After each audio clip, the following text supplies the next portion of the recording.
मद्गुरु श्री जगद्गुरु मदात्मा सर्वभूतात्मा तस्मै श्री गुरवे नमः। वाञ्छा कल्पतरुर्भ्यश्च कृपा सिन्धुर्भैव च पतितानां पावनेभ्यो वैष्णवेभ्यो नमो नमः। सभक्ति प्रणिपात निवेदन करी शाखार समस्त गुरुभ्राता गुरु भगिनी परिचालक समस्त कर्मकर्ता वृंद ताद्यंतर सहयोग करुवा नैसर्गिक गंधर्व कलारे नैपुण्यता हासिल करुवा समस्त कलाकार बंधु माने उपस्थित समस्त को सप्रेम जय गुरु समस्त आपण वर्तमान समय सांस्कृतिक स्थिति रे जोठी जिवे यदि जय गुरु कहि देबे त लोक मान भाबिबे गोटे संप्रदाय भितर शब्दटी सीमित कि भाबिबे गोटे ठाकुर अनुकूल चंद्रन भक्त कि भाबिबे ठाकुर निगमानंद भक्त कि भाबिबे वैष्णवनाथ ब्रह्मचारिक भक्त जय गुरु कहिला माने गोटे सीमित शब्द बोली अनेककर चिंताधारा भितर थाए किंतु जय गुरु गुरुंकर जय हो यदि आमे तांकर जयकार करिबा ताले आमे सबुठी जय हो आ यदि तांकर नाम रे दुई हाथ टेकिबाने जय करिबाने ताले आमे सबुठी पराजय हो। गुरु कृपा बिना ये संसार में मुक्ति नहीं।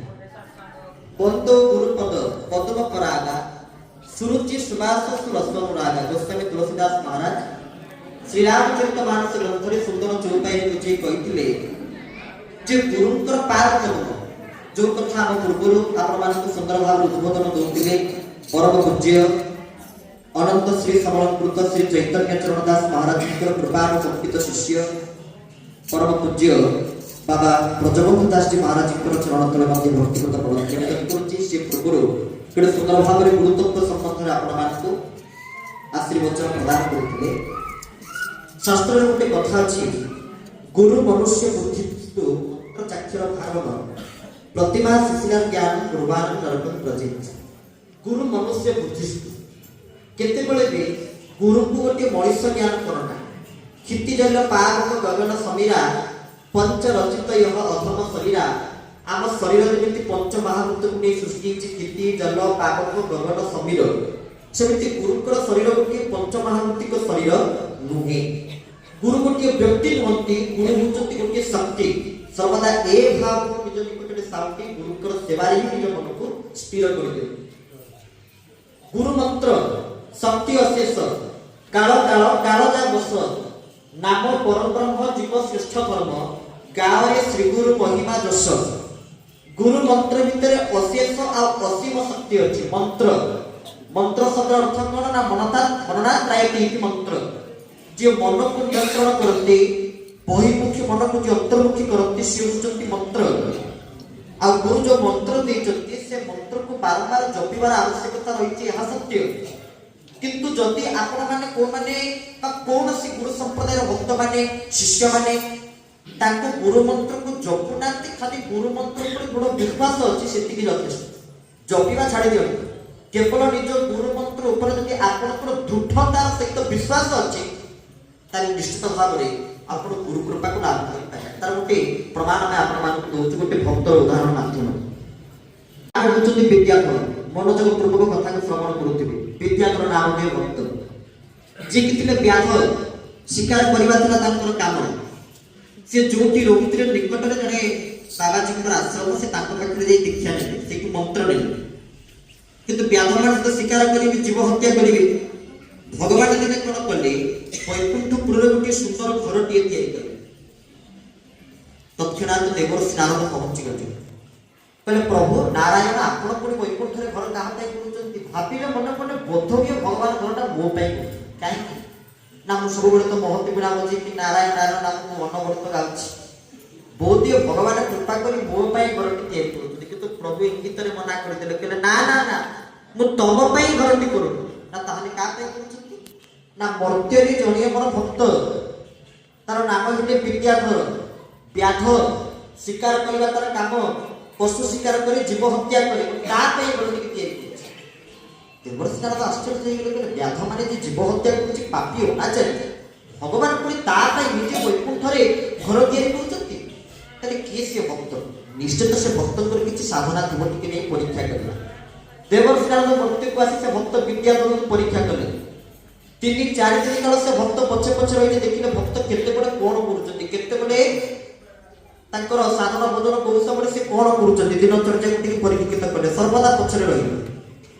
ବିଦ୍ୟାଧର କହିଲେ, କଣ ଏ ବାବାଜୀଟା 3 ଦିନ ହେଲାଣି ମୋ ପଛପଟେ ଖାଲି ଅଛି, ଯେ ଗୁରୁଛି ଗୁରୁଛି ଗୁରୁଛି, କଣ ଚାଲିଛି? ତାକୁ ପଚାରିଲେ, କହିଲେ ଆଜ୍ଞା ଆପଣଙ୍କ ପଛରେ କଣ ପାଇଁ ଆସୁଛନ୍ତି? ନା ମୁଁ ତମକୁ ପରୀକ୍ଷା କରୁଛି। ଦେବର୍ଷି ନାରଦ କହିଲେ ଯେ ମୁଁ ତମକୁ ପରୀକ୍ଷା କରୁଛି। ଭକ୍ତ ବିଦ୍ୟାଧର କହିଲେ, ମତେ ଆପଣ ପରୀକ୍ଷା କଣ ପାଇଁ କରୁଛନ୍ତି? ନା ଭଗବାନ ତମ ପାଇଁ ବୈକୁଣ୍ଠରେ ଘରଟିଏ ତିଆରି କରୁଛନ୍ତି। ବିଦ୍ୟାଧର ଟିକେ ଗୁରୁଟି ହସିଦେଲେ, କହିଲେ ଆଚ୍ଛା ଆପଣ କେମିତି ଜାଣିଲେ? ନା ବୈକୁଣ୍ଠକୁ ଯାଇଥିଲେ, ଯାହା ଦେଖିଲେ ଆଉ ଯାହା ଶୁଣିବାକୁ ପାଇଲେ ତାହା ତମ ପାଖରେ କହୁଛି। ଗୋଟିଏ ପ୍ରଶ୍ନ ତମକୁ ରହିବ। ଦେବର୍ଷି ନାରଦ ପଚାରିଲେ, କହିଲେ ତମେ କୋଉଠି କୋଉ ଗୁରୁଙ୍କର ଶରଣାଗତି ଲାଭ କରିଛ? କୋଉ ଗୁରୁ ମନ୍ତ୍ରକୁ ନେଇଛ କିମ୍ବା କୋଉଠି ଗୁରୁ ଦୀକ୍ଷା ଗ୍ରହଣ କରିଛ? ନା ହଁ ନେଇଛି। ନା ମନ୍ତ୍ର ଜପ କରୁଛ? ନା ନା ଜପ କରୁନି। କଣ ପାଇଁ? ନା ସମୟ ହଉନି। ଆଚ୍ଛା ଯଦି ଜପ କରୁନ ତାହେଲେ କଣ ପାଇଁ ଜପ କରୁନ? ବିଦ୍ୟାଧର ନାମକ ଭକ୍ତ କହିଲେ, ଗୁରୁ ମନ୍ତ୍ରରେ ଅଶେଷ ଶକ୍ତି ଅଛି। ସେ ମନ୍ତ୍ରକୁ ଯଦି ମୁଁ ଜପିବି ତାହେଲେ ମୁଁ ସିଦ୍ଧି ପାଇଯାଏ। ଯଦି ମୁଁ ସିଦ୍ଧି ପାଇଯାଏ ତାହେଲେ ମୋ ପରିବାର, ମୋ ପିଲା ଛୁଆ, ଘର ସଂସାରକୁ ସମ୍ଭାଳିବ କି? ସେଇଥିପାଇଁ ମୁଁ ଜପ କରୁନାହିଁ। ତାର ଠିକ୍ 7 ଦିନ ପରେ ତାଙ୍କର ନିତ୍ୟଲୀଳା ପ୍ରବେଶ ହେଇଯାଇଛି, ମାନେ ଭଗବାନଙ୍କ ନିକଟରେ ବୈକୁଣ୍ଠପୁରରେ ପହଞ୍ଚି ଯାଇଛନ୍ତି। ଦେବର୍ଷି ନାରଦ ଆସି ପହଞ୍ଚିଲେ, ଦେଖିଲେ ପ୍ରଭୁ ଏ ଭକ୍ତର ତ କୌଣସି ପ୍ରକାର ଲକ୍ଷଣ ନାହିଁ।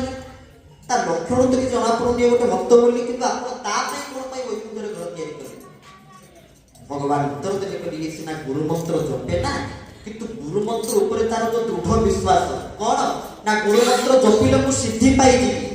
ଏଇ ଯୋଉ ବିଶ୍ୱାସ ତାର ଗୁରୁ ମନ୍ତ୍ର ଉପରେ, ମୁଁ ଗୁରୁ ମନ୍ତ୍ର ଜପିଲେ ସିଦ୍ଧି ପାଇଯିବି, ଏ ବିଶ୍ୱାସ ପାଇଁ ତାଙ୍କର ବୈକୁଣ୍ଠରେ ବସି। এই কথাটি কইবার তাৎপর্য কেবল এতিকি যে আপন মানে কিয়ে গুরু মন্ত্রের নিষ্ঠা রখন্তু কিবা রখন্তু সেইটা আপন মানকৰ ব্যক্তিগত বিচার, কিন্তু এ দাসর এ অধমর এতিকি নিবেদন রহিব সর্বদা নিজ গুরুଙ୍କର ইষ্ট মন্ত্র উপরে দৃঢ় বিশ্বাস, খালি বিশ্বাস দৃঢ় বিশ্বাস রখিবে। আর নিশ্চিত ভাবে বিশ্বাস বিনা কর্ম যেতে ফল ন ফলে কদাচিৎ। আপন বিশ্বাস বিনা যাবতীয় প্রকার কর্ম করন্তু, সে কর্ম কদাপি ফলপ্রদ হব না। जो कौन कार्य करुँच गुरु प्रति दृढ़ विश्वास रखी कार्य को आरंभ करूँ, अग्रसर हूँ, देखिए कर्म क्षेत्र में निश्चित भाव में आप उन्नति पर उन्नति पर उन्नति केवल गुरु स्मरण एवं गुरु चिंतन आ गुरु मंत्र भितर अनेक शक्ति अच्छी। एक कथा तो कहले जमी आप परीक्षा करके देखु सबरी त्रेता युग में भगवान राम परीक्षा फल देते आम सब शुणी। आपण मान घर निश्चित समस्त घर गोटे गोटे ठाकुर घर थी समस्त घर। अवश्य आम निजे बड़ घर नहीं ठाकुर ठाकुर तले जागी रोक सेमती किसी असुविधा नहीं, कि ठाकुर घर समस्त घर थी। ठाकुर घर थिले आम पूजा जाने, मंत्र जाने, मुद्रा जाने, किसी जाने, किंतु अति कम जो ठाकुर को भोगटा लगेगा, ठाकुर पाखे देखा पानी टे बुलेगा, किसी जाने अति कम ये ठाकुर पाखे आम समर्पण कलु। अच्छा किए किसी जानी न था किसी मंत्र तंत्र तो किसी तो ना न था, किंतु कौन के अंधा करके ठाकुर को साहस भोग दे पार केबे दे पार, किंतु सबरी से साहस की आसला केवल गुरुंकर कृपा। तार पाखे गुरु कृपा एभली परिमाण थिला जे सी आ अंधा नि अंधा ज्ञान भितर निजको सीमित करी नथिले से ज्ञान बाहर थी। मो भगवान को पाटी को मो प्रभु राम को पाटी को जेति फलटी भल लागे, काले पाटी फटाई गले प्रभु राम को भल लागिवो नाही। ए भाव ये कुछ समर्पण भाव, दृढ़ समर्पण भाव, आत्मनिवेदन जो प्रहलाद चरित्र संस्कृत भागवत रे नवदा भक्तिर प्रसंग अछि। श्रवणम कीर्तनम विष्णु स्मरणम पाद सेवनम अर्चनम वंदनम दास्यो सख्य आत्मनिवेदन। ये जो 9 प्रकार भक्ति अछि तन्मध्यरु शेष भक्ति होछि आत्मनिवेदन। कायरे मनरे वाक्यरे प्रतिज्ञा संकल्पबद्ध होछि आदिठु गुरु को पाद पद्म रे निजको समर्पण कली आत्मनिवेदन गुरु को पाखरे कले। आ देखिले प्रत्येक कार्य रे अवश्य गुरु आरंभ परीक्षा करती। गुरु को परीक्षा अति कठिन, किंतु से परीक्षा उत्तीर्ण होगा कहले गुरु निष्ठा रखा। गुरु मिले लाख लाख, शिष्य मिले एक लक्ष लक्ष गुरु आज्ञा मिले, लक्ष लक्ष गुरु आसे, किंतु शिष्य गोटे गोटे। से उत्तम शिष्य उत्तम भक्त ही गुरु निमंत्रण निज जीवन को समस्ते उत्सर्गीकृत करते। यही भाव सहित कथावस्तु को विश्राम दूँ समस्त को सहृदयतार सहित सब प्रेम। जय गुरु जय गुरु।